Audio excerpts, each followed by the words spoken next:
professor, essa situação que envolve a possibilidade de diminuição ou até que o governo dos Estados Unidos zere a tarifa para alguns produtos. Quais produtos? Aqueles que os Estados Unidos não produzem, claro. Tem uma lógica nessa reflexão, né, Zena? O secretário de Comércio dos Estados Unidos deu essa declaração, o Howard Lutnick. Inclusive, no vídeo de abertura, a Fernanda Haddad chega a mencionar o nome do secretário de Comércio, que tem mantido contato com algumas autoridades brasileiras. Mas ele disse no dia de hoje que existe sim a possibilidade de alguns produtos como manga, cacau e café terem a tarifa zerada. Mas ele não chegou a mencionar o Brasil como um possível beneficiário dessa medida. Mas a partir dessa sinalização, dá para considerar que ele dá uma dica de como deve ser tocada essa negociação a partir de agora? É uma luz no fim do túnel? Devemos aproveitar essa oportunidade, essa sinalização?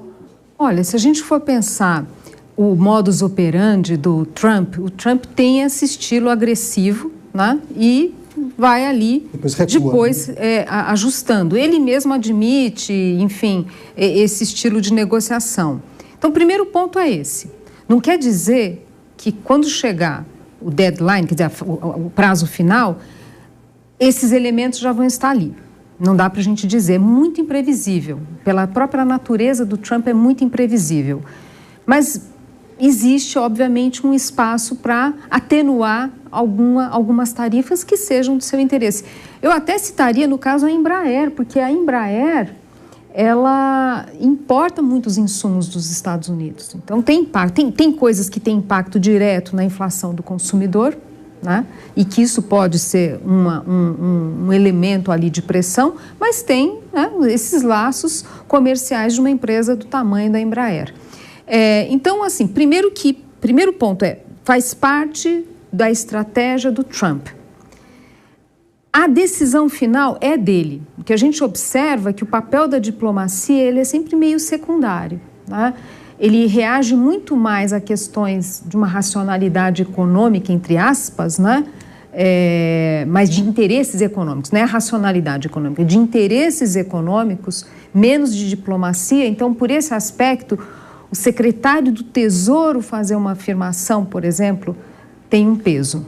Então, enfim, tem muita água para rolar. Agora, a gente está falando de um quadro muito imprevisível e mesmo os países que fecharam um acordo, não dá para dormir, pôr a cabeça no travesseiro e achar que o jogo acabou.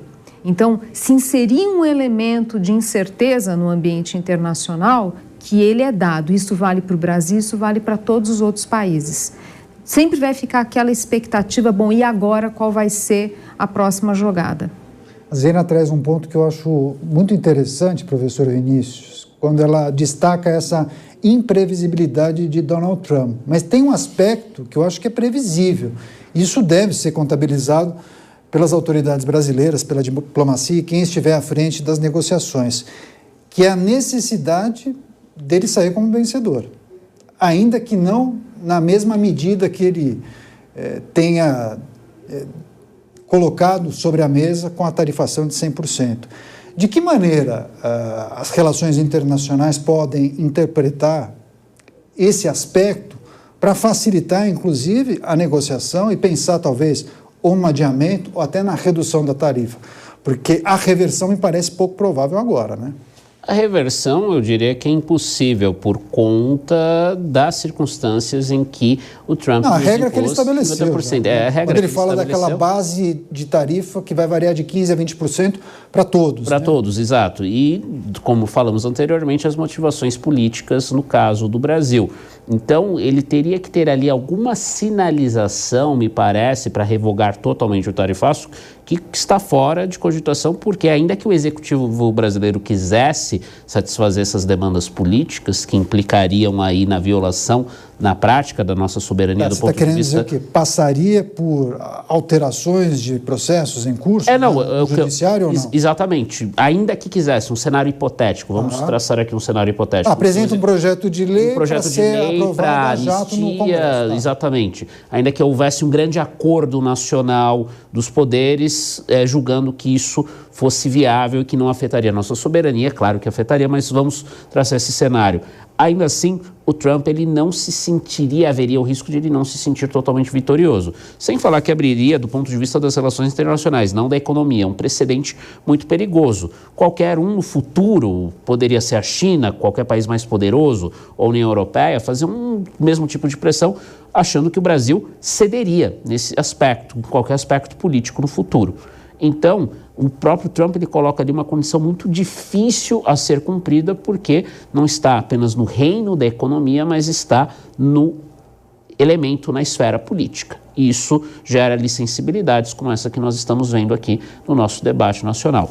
Em relação a produtos específicos, aí eu acho que tem uma abertura não só para o café, para o cacau, como foi mencionado hoje pelo secretário de Comércio americano, mas também em outras áreas, como, por exemplo, o suco de laranja, a própria Embraer, como a Zena falou, porque você tem cadeias produtivas que vão impactar o salário de pessoas lá nos Estados Unidos. Só para ilustrar aqui a questão do café, o que vem sendo mencionado aí pelo mercado. A cada $1 que nós exportamos, 38 dólares são gerados na economia americana, porque é o empacotador do café, é o cara que serve o café lá naqueles copos gigantes, naquele estilo de café americano, né, que é muito estranho aqui aos nossos hábitos, né, nós preferimos, claro, o cafezinho. Então nós temos aí algo que pode pressionar o Trump no seguinte sentido: olha, eu vou dar uma concessão para beneficiar a própria população americana.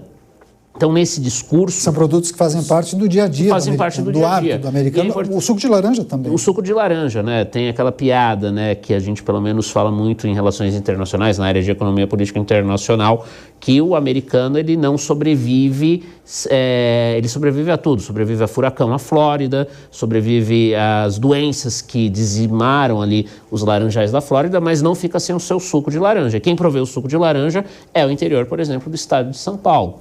Então, você tem uma abertura para que você tenha ali, junto à base trumpista, inclusive, que consome esses produtos, uma espécie de declaração de vitória. Olha, eu abri essa exceção para vocês, consumidores, mas olha, no restante ali, eu ainda vou impor 50% ao Brasil e vou esperar aí algum meio de campo que muito pouco provavelmente chegará, porque é importante lembrar também das notícias de hoje.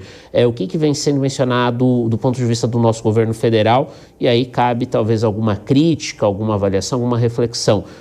Que o Lula não vai se humilhar perante o Trump, que até os senadores, né, que estão lá, e os senadores aí de vários matizes partidários, desde da Tereza Cristina, que é uma representante do agro, da direita, até Jacques Wagner, que é ali um nome muito forte do PT, notícias de bastidores dão conta de que a saída seria o Lula se humilhar perante o Trump. Mas que tipo de humilhação? Algo que se passou como se foi feito com Zelensky lá na Casa Branca, ao vivo?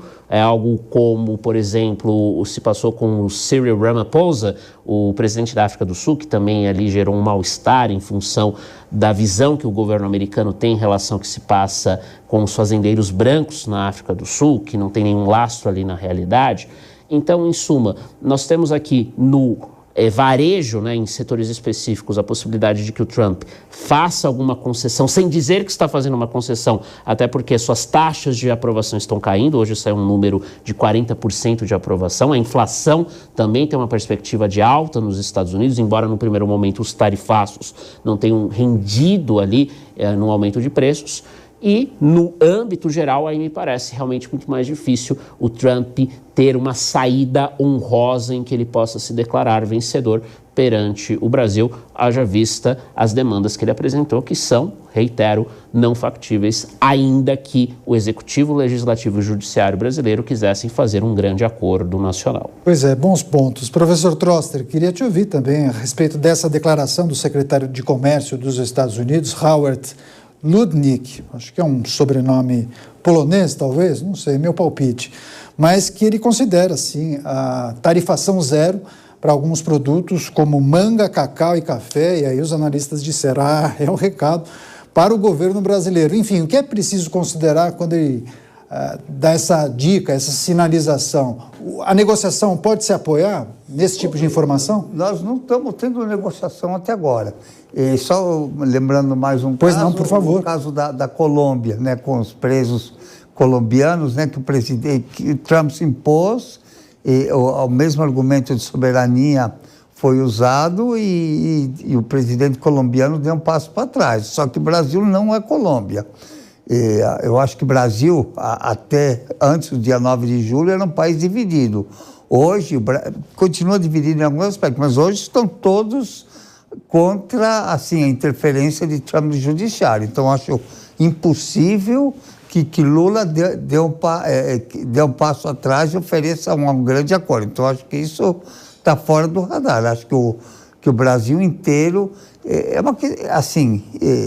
defendendo a independência dos poderes. Quer dizer, o Brasil, acho que uma coisa muito boa é que tem instituições fortes, não funcionam bem, uma série de críticas a gente pode fazer, mas a independência dos três poderes não está em discussão, mais ainda com o agressor externo.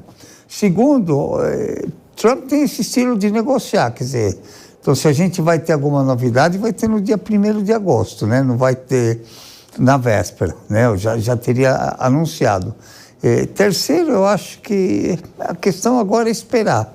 Assim, não há muito que ser feito, já se mostrou a vontade de negociar, já puseram tudo que o Brasil está disposto a fazer. Vice-presidente em contato. Eu acho que isso do presidente do Brasil se humilhar, ou pedir, ou tentar falar... Tentar contato, não? Não, eu... Você acha que agravaria a situação? Não vai correr esse risco, né, de acontecer o que aconteceu com o Zelensky, como ele demorou... Não, acho que não seria a mesma coisa, porque ele não iria até o Salão Oval, creio eu. Seria um contato telefônico, eu acredito, né? E a gente tem que lembrar que o Trump fazia o que você faz agora, né? Ele tinha um show de televisão. Então, ele é muito bom de encenação, de teatro. Despedir as pessoas. O aprendiz, é verdade. O aprendiz. Então, assim, ele é um expert comparado. Sim, sem dúvida. E fez muito bem, quer dizer, ele enquadra muito bem as pessoas. Então, eu diria que se eu, Lula, no lugar dele, não iria nunca, né?